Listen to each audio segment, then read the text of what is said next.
Добро ви утро. Го следите последниот час од денешното издание на Македонија на утро, последно за оваа работна недела, а време и за последниот разговор. Токму така, 30 на целзиусови степени во Скопје во овој момент. Ние го почнуваме финишот на Македонија на утро. Новата сезона односно за најуспешниот македонски автомобили започна драматично, меѓутоа повторно шампионски. По одличниот старт во шампионатот, Игор Стефановски идже се соочи со сериозен предизвик уште во првата трка. Излета од патеката, значително го оштети своето Ферари, ова убаво звучи, Ферари, меѓутоа наместо предавање... Тоа не звучи убаво. Тоа не, зборувам за брендот Ферари. Иако реков излета, меѓутоа нема предавање, следуваше вистинска тимска приказна, неговиот тим за кратко време пронајде импровизирано решение, го врати автомобилот на патеката за втората трка. Сето тоа ќе ни го раскаже нашиот Идже. Добро утро и добро ни дојдовте. Добро утро, добро ве најдов. Така и рековме, започна сезоната со многу возбуда, одличен старт, мал инцидент, меѓутоа се заврши онака како што треба. Токму така, трката во Чешка е приказна за себе, како што кажав, дефинитивно ќе биде една од најистакнатите во мојата кариера, каде што борбата со предизвикот, со времето, со ресурсите и со издржливоста, можеби и непромислената работа во однос на продолжување поставено и удар, навистина ќе обележи еден дел од мојата кариера, бидејќи таква упорност. Колку адреналин има тука всушност? Премногу, верувајте. Емоциите и сето она што се деси на самата трка, продолжување поставено и удар, навистина ми дојде од кога заврши трката, бидејќи да продолжите после таков удар, да не знаете дека во каква состојба е возилото, може би оштетено тркало, може би оштетен кочниците, може би не функционира нешто, може би е дупната гума, а да продолжите уште некои си 2 километри до целта и да пристигнете со огромна брзина, навистина е престиж, но од друга страна и ризик. Кога тоа сето е донесување одлука во неколку секунди. Секунди се во прашање. Многу трки, и трка со време. Да. Но што размислувате во тој момент? Дали се сеќавате конкретно на моментот или е малку како во магла? Се сеќавам, да, апсолутно на све, но апсолутно нема време на размислување. Она што едноставно на видеоснимката која што снима цело време додека ги возам овие трки, гледам емоција и искажување на моменти на разочараност во моментот на удар, но сето тоа се заборава во секунда и се продолжува како ништо не било. Меѓутоа, ваквите ситуации претпоставам дека ја практично ја покажуваат и подготвеноста и посветеноста на тимот, не само на возачот.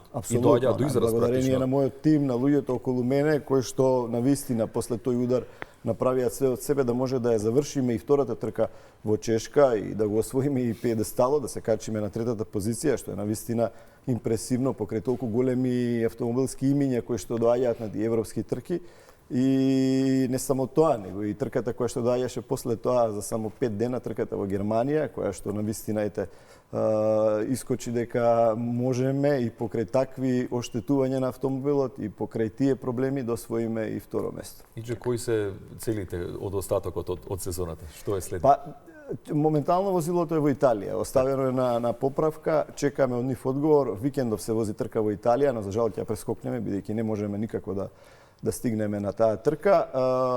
Ни остануваат уште некои си 5 трки до крајот на сезоната. Се надам дека автомобилот ќе биде спремен. Јас сум спремен за атак на најголемите позиции на пиедесталот, така да ни следи една втора половина од шампионатот која ќе биде доста интересна. Реков, јас сега морам повторно да се вратам на Ферарито. Убаво е чувството, нели, да бидете во гаражата на еден од најмоćните брендови на светот. Меѓутоа, она што е интересно е дека вие сте првиот човек од Балканот кој го представува Ферари. Токму така, да. Престиж, навистина сум горд, бидејќи сум единствениот човек кој што се надпреварува со овој бренд на овие надпревари.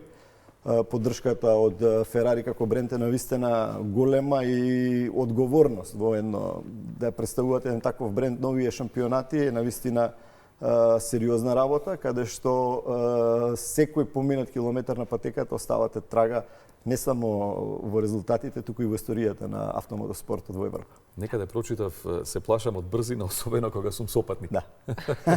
Чудна работа. Која е разликата? Не знам, навистина сум многу предпазлив кога возам во нормалниот сообраќај. И веројатно довербата во себе Па сепак може би да, преовладува. Или довербата во да, не знам, но навистина ми е страв. И кога ме возат и професионалци, мои колеги тркачи кои што ете во одредени ситуации при некој тренинг ќе се најдеме во возилото како сувоза сопатник, навистина ми е страв. Тоа е веројатно тој инстинкт, знаеш, на родителите кога научат прв пат па кочат нели кога е на Може би. совачкото место, па и тие повеќе кочат од нас.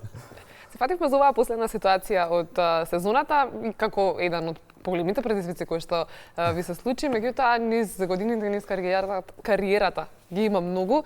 Прашањето ми е што ве држи, што ве инспирира да продолжите понатаму и да не застанете после вакви затоа што не е само ова и кога е трката во прашање, него целиот тој процес е прилично комплексен и Оваа година се навршува 25 години од мојата кариера, што навистина импресивна бројка за надпреварувач од Балканот.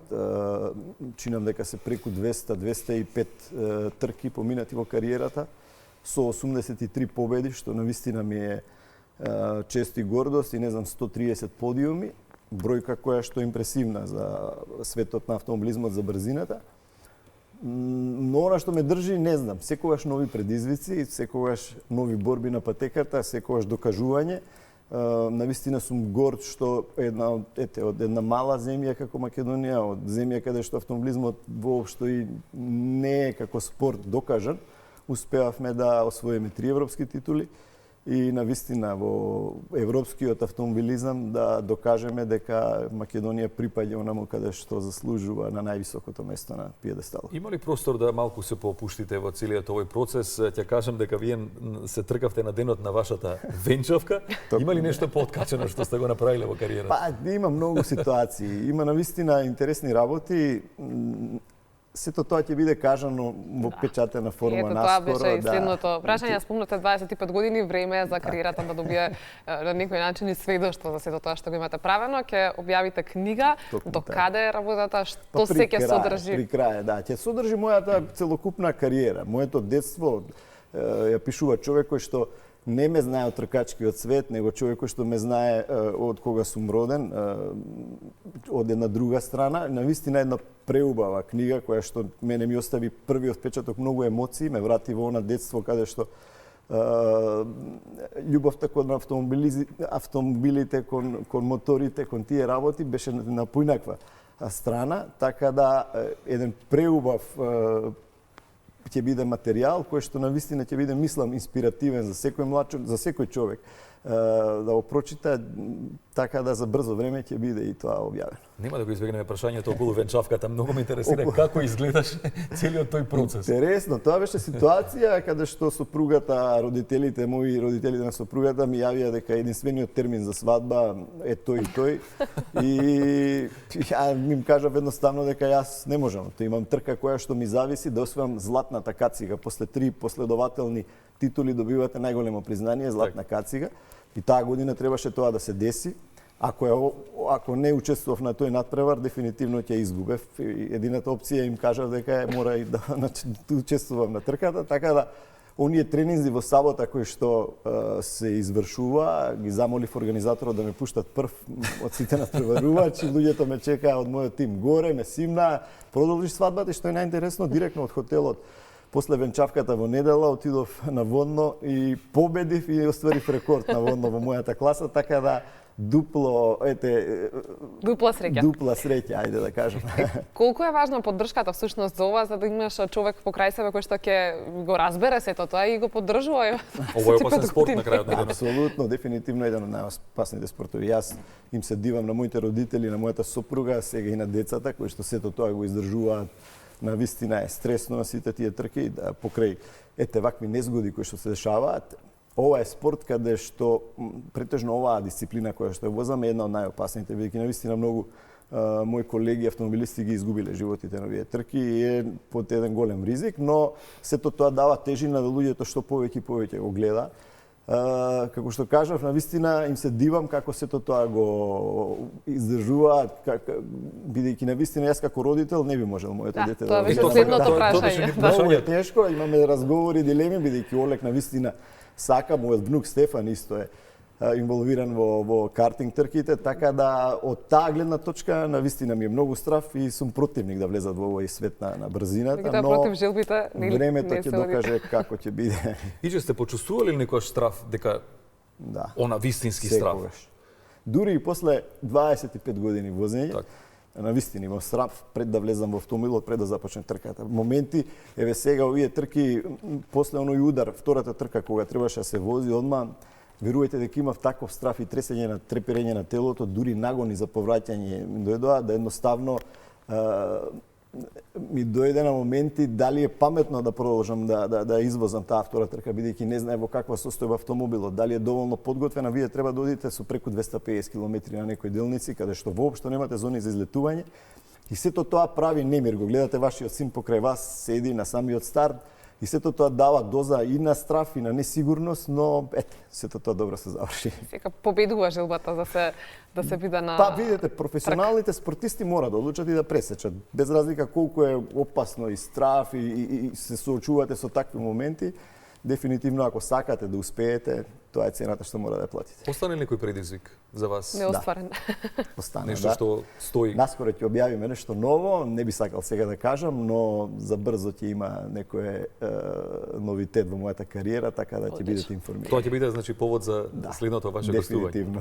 Иџе 25 години, секако дека си најголем амбасадор во овој спорт од Македонија и апсолутно имаш поддршка од нацијата, секој се радува на секој твој следен успех. Еден од омилените спортисти и ликови во секако. Меѓутоа колку Македонија цени реално во изминативе 25 години? Тешко прашање на вистина.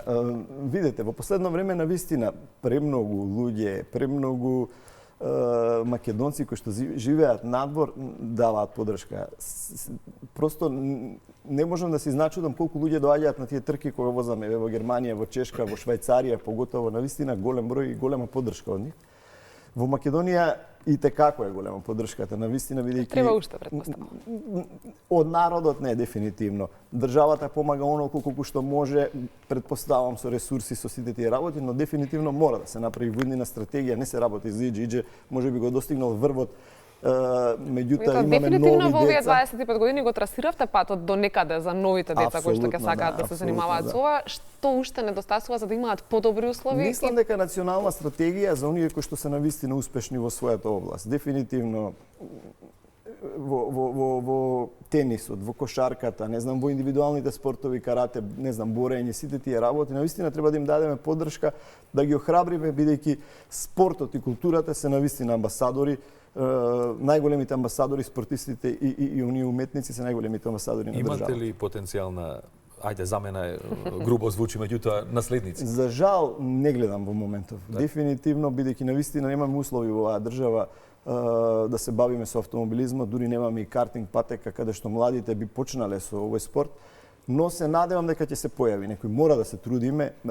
Имаше неколку млади деца кои што беа навистина добри во картинг трките, но некако замре сето тоа, бидејќи навистина товарот кој што го носат родителите од финансиски аспект е многу тежок да го издржат. Ова е еден од најскапите спортови во светот и е многу тешко да успеете во борба со европските тимови и европските возачи. Каде што имаат услови навистина многу поголеми од нас. Клучните работи што можете да ги издвоите како совет за оние идни генерации, ета можеби кога ќе се појави вашиот наследник од Македонија? Не знам. На број еден од тие работи би ставил упорност. Дефинитивно. Оно што го кажувам во таа книга што ќе искочи, навистина моментите кои што сум ги имал, со кои што сум се соочил во одредени ситуации, надминуваат нормалноста на еден човек. Ситуации во кои што треба да надминете она што е нормално, кај што не можете да се соочите.